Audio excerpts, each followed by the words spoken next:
Hi, my name is Jim Ward of the Middle Country Public Library, and I'd like to welcome you to our second episode in our History Bite series. Today we'll be discussing the Culper spy ring during the American Revolution. In mid September 1776, the American officer and spy Nathan Hale was hanged without trial in New York City. British authorities had caught Hale when he was on his way back to his regiment after having penetrated the British lines to gather information. Hale's death illustrated to George Washington the grave dangers of spying on the British, especially in their stronghold of New York. British forces occupied New York in August 1776, and the city would remain a British stronghold and a major naval base for the duration of the Revolutionary War. In mid 1778, General George Washington appointed a young cavalry officer named Benjamin Tallmadge as director of military intelligence. Tallmadge was charged with establishing a permanent spy network that would operate behind enemy lines on Long Island and retrieve information from New York on British troop movements and other plans critical to the American cause. Tallmadge had enlisted in the Continental Army when the American Revolution began in 1775 and was soon awarded the rank of major. To create the spy network, he used a small group of trustworthy men and women from his hometown of Setauket, Long Island. Known as the Culper spy ring, Talmadge's homegrown network would become the most effective of any intelligence gathering operation on either side during the Revolutionary War. The agents that made up the Culper spy ring included Abraham Woodhull, whose code name was Samuel Culper Sr., Robert Townsend, whose code name was Samuel Culper Jr., and Austin Rowe, Caleb Brewster, and Anna Strong. Abraham Woodhull was a Setauket farmer who used selling his crop to the British Army as an excuse to access New York City and a reason to talk to soldiers. He would evaluate reports and determine what information would be taken to Washington. Woodhull lived in constant anxiety of being discovered, and by the summer of 1779 he had recruited another man, the well connected New York merchant Robert Townsend, to serve as the ring's primary source in the city. Townsend wrote his reports as Samuel Culper Jr., and Woodhull went by Samuel Culper Sr.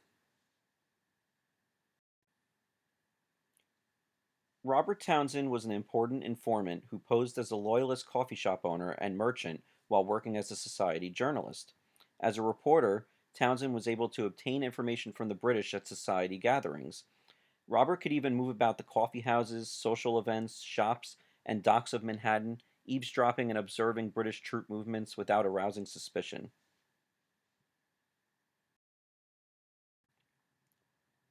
Austin Rowe was a courier for the Culper spy ring and traveled to Manhattan with the excuse of buying supplies for his business.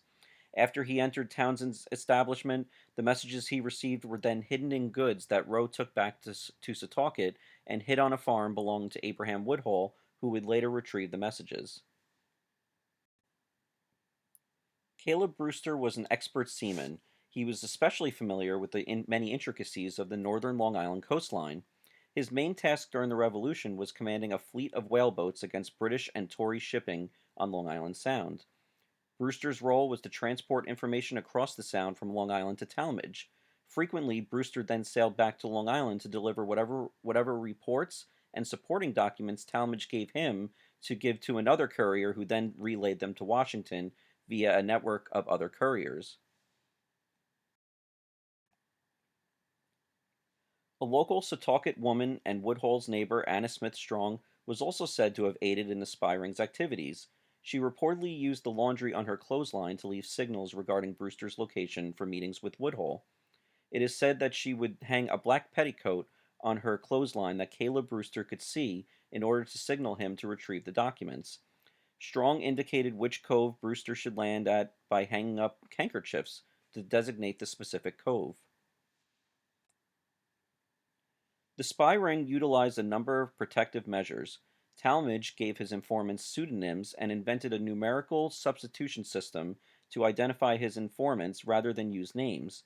763 numbers were used, with 711 denoting George Washington, 745 representing England, and 727 for New York. Talmadge and his associates also wrote in invisible ink. Once the messages reached Washington, he could apply the reagent solution that would make the message reappear. By employing these methods, the secrets of the ring remained so secure that not even George Washington himself knew the identities of all his agents. The ring's success at protecting the identity of its members sparked a more modern method of spying. Moreover, the reports were frequently embedded in letters addressed to notorious Tory sympathizers on Long Island as an additional step to prevent their seizure by British troops inspecting material carried by Culper agents. The Culper spy ring provided invaluable service to the American cause. By gathering information on British troop movements, they alerted Washington to the possibility of attack. The greatest coup of the Culper spy ring was alerting Washington to a planned British attack on the French fleet landing at Newport, Rhode Island. With this timely piece of intelligence, Washington was able to bluff the enemy into believing he would attack New York City. This forced the British to withdraw their attack force, and the French were able to disembark without being attacked. The Culper spy ring has also been credited with uncovering information involving the treasonous correspondence between Benedict Arnold and John Andre, who was chief intelligence officer under General Henry Clinton, who was the commander of the British forces in New York. Andre and Arnold were conspiring to give the British control over the army fort at West Point. Major Andre was captured and hung as a spy in October of 1780 on Washington's orders. I hope you all enjoyed learning about the spy network that was right in our own backyard. If you like this video, click the like button, and if you are watching on YouTube, hit subscribe. Thanks so much, and I'll see you all next time.